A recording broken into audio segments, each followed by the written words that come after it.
Welcome to Cartoonist Kayfabe. My name's Ed Piskor. I'm Jim Rugg. We're celebrating the completion of Barry Windsor-Smith's Monsters this week by giving a little overview of the career of the man. And we could have taken us a million different directions, Jimmy. Could have spent a whole week on Conan. Could have did Machine Man. We did Weapon X. Let's take a look at a weird one. A collaboration where Barry Windsor-Smith is doing the pencils, Bill Sienkiewicz doing the inks. But first, what do you have for us, Jimmy? I have patreon.com/Jim Rugg, where you can find my out-of-print zines and mini comics. Download those. You can see lots of how I make comics and original art. Right now I'm doing comparisons between Street Angel's Dog and Street Angel Lost Dog. This is the same story, but I drew it like 3 years. I drew it twice, like 3 years apart, rewrote some parts of the story, and now I'm going through and kind of talking about that process. One of them is the first comic I did for Image when I started doing Street Angel there. One of them is my most recent Image comic. So you can kind of see this alpha and omega. And we love comparing these comics and different versions of the same script. We did one with Barry Windsor-Smith in a Conan story that he drew and John Buscema drew. So it's kind of along those lines. But there's lots of comics content. Patreon.com/Jim Rugg. A couple hundred posts there now. So sign up, download some zines, and enjoy Street Angel. Red Room issue 1 is going to start hitting the stands May 2021. The orders are in for this, and we were freaking blown away. It is a hit. Good job, Cartoonist Kayfabe fans. Spreading the word. Thank you very much, Jim, for your variant cover to help goose those numbers up. But listen, it's a monthly comic, so can we talk about the pre-orders for issue 2? If you haven't gotten the comic put on your pull list, go to the Fanta website, pre-order issue 2, go to your shop, get it put on your pull list. It's going to come out in June. And Murder on the Dark Web for Fun and Profit. This issue, standalone, by the way. So if you didn't have the $7 to scrape together, the standard cover price, $3-4, whatever it is, man, you're going to get a complete story here. And this issue is the Poker Face issue that lets us know how Red Room murderers may or may not procure their victims for the slaughter. A family tale, Jim. Now, when we were putting together our list of Barry Windsor-Smith stuff, it's very rare to have event comics like Monsters, something that's 25, 30 years in the making. When something like this comes out, you gotta celebrate it a little bit more than the average work, right? Totally agree. So we had the list, man, of like, all right, man, here's my Barry Windsor-Smith comics. Here's your Barry Windsor-Smith comics. What should we talk about? This intrigued me. You know, he's an amazing inkslinger in this thing. You see ridiculous penmanship in this comic. But let's see what he looks like when it's Bill Sienkiewicz doing the inks. I never saw this comic, and I wanted to take a look through it here today. It's a really interesting pairing. As you say, Windsor-Smith known for his beautiful pen and ink work. So interesting whenever he pairs up with another artist who's very idiosyncratic and known for his own illustration chops. Very unusual marriage between styles. Pretty cool, because you could see both of them in here, right here on the splash, man. Like, you see the weird proportions that Barry Windsor-Smith is known for with his faces.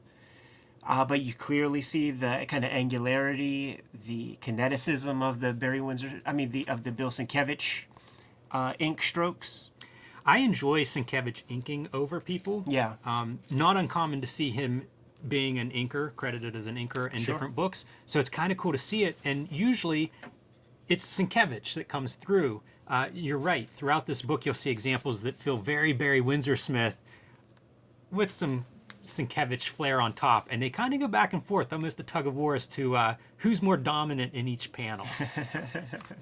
I have heard that Barry Windsor-Smith was not happy with this. Which doesn't surprise me. It's a very different interpretation of his artwork. And he's an artist. Like, he's an illustrator. Like, he inks himself. So why would you think anybody could ink you better? Like, this is clearly this is a job. Yeah, that's fair. This comes out, I think, in 1990, around the time of Weapon X. I'd have no idea in terms of when it was produced and how that all works out. If he was done with Weapon X and this shot across his desk or something. If it was even thought of as maybe promotional for, Weapon X, Barry Windsor-Smith off the scene for a couple of years. How cool is this, man? Playing with some color holds and stuff. Yeah, and look at, these faces. That doesn't look like Sienkiewicz or Barry Windsor-Smith to me. You know who that looks like? That looks like Barry Smith, the guy who drew X-Men number 53 on the park bench. Right. Trying to be Kirby. Also interesting with looking at a book like this is Windsor-Smith has that history with X-Men. You know, we've seen him work on some of these characters. We've seen him work with Chris Claremont. We've seen him work in this, monthly issue, standard comic book issue format. So kind of neat to, again, have reference points of how to, things you can compare this to and look at. You see these kind of background details feel very Bill Sienkiewicz. Total Sienkiewicz stuff right there for sure.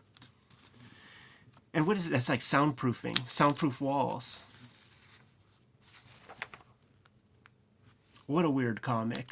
It really is. The fact that it's Excalibur, not X-Men too, so it's even like the characters are a little bit strange whenever you're looking through this. Chris Claremont made Marvel so much money, man. That they let him do a book where he could express his Anglo-ness.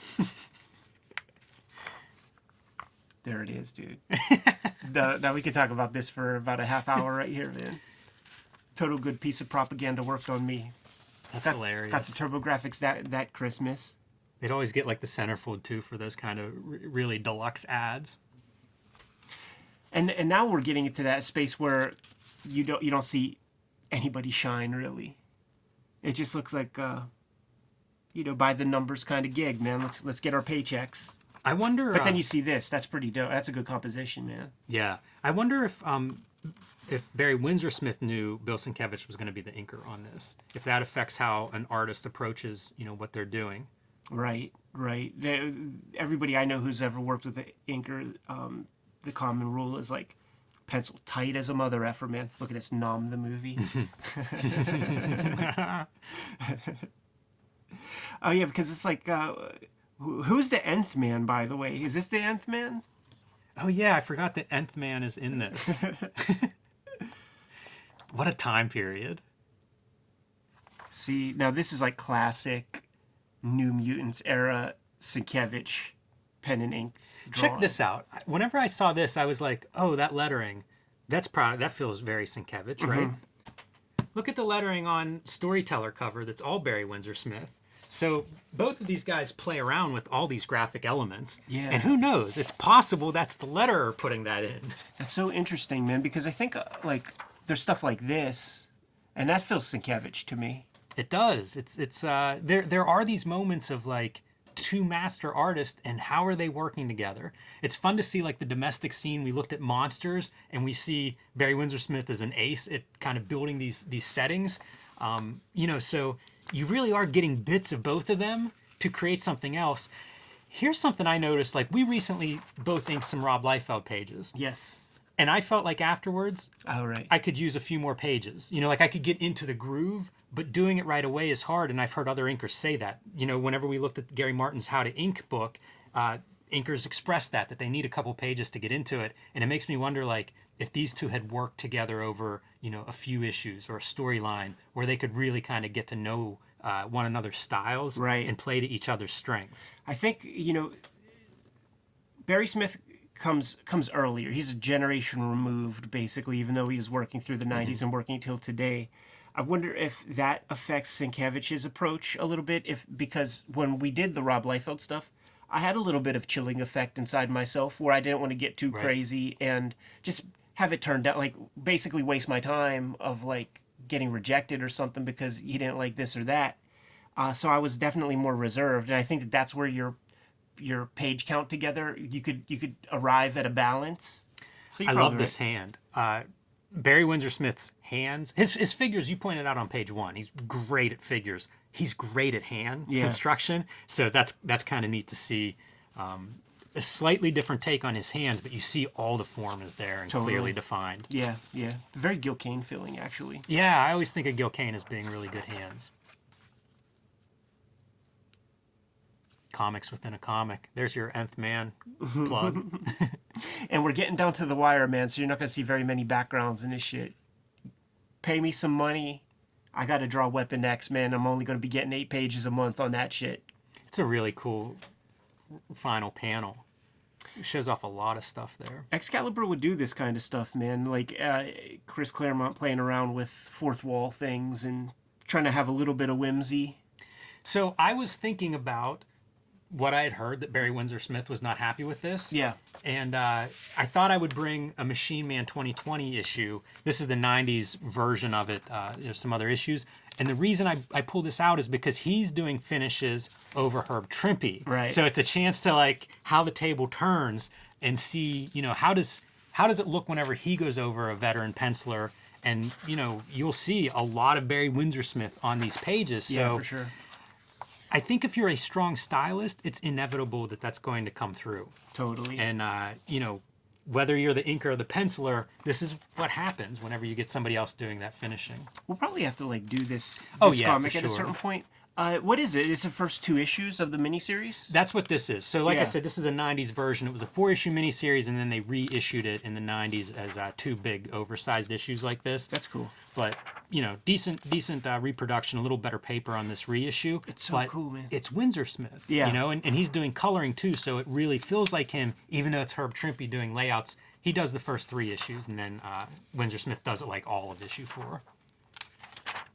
But kind of cool. You know, you definitely see panels that aren't quite Barry Windsor-Smith, even though the finish and definitely the color looks like him. You know, whenever you see a face, maybe you can see some of him coming through strongly. But some of these panel compositions, I don't know that you would see those in a Barry Windsor-Smith comic otherwise. I have the original miniseries, man, and you got to bring this around whenever we do it because the color seps, like we'll see a lot of stuff. This is like the real shitty dots far apart. Yeah, there's a color few years separations. where they were really that was very pronounced. Yeah. Something with the printing and the plates. Yeah, this is cool, man. You know, like that's such a Trimpe figure to me. All the storytelling is all Trimpe, you know, abiding by the grid structure, staying within the lines. So it would have been a few years earlier than the Excalibur piece, but it's still that chance to see like these are, you know, assembly line comics. Even if you have auteurs in different positions, they're still sort of, you know, it's a process. Right. Look at this D'Artagnan, Clark Gable. Look at Tony Stark, man. You know, something like this kind of panel it feels so far removed from a Barry Windsor-Smith composition, but pretty cool. Yeah, yeah. I actually like this collaboration a lot. Got me too, man. But- That's why we got to give it a further glance. But there it is, man. A little bit of a collaboration between Barry Windsor-Smith and some other cartoonists that we dig. Yeah, definitely an oddball piece. Would have liked to have seen more. I like what I see there. Kayfabers, like, follow, subscribe to the YouTube channel, hit the bell. We'll notify you when new vids are available. Jimmy, what's out there? Join me on patreon.com/JimRugg, where you can download my hard-to-find out-of-print zines and mini-comics. You can see how I make comics with my Street Angel comparisons, lots of original arts, Q&As, all the stuff you love on Cartoonist Kayfabe. Patreon.com/JimRugg. Red Room Issue 1, going to be on the stands May 2021. Thank you guys so much for putting in your initial orders. Thanks to the stores out there who ordered so heavy. But don't sleep, man, because every issue self-contained, man. So the second issue is going to come out in June, completely its own story, and get it put on your pull list. If you want to order ahead of time, go to Fantagraphics' website. You can get there through my link tree in the description below this video.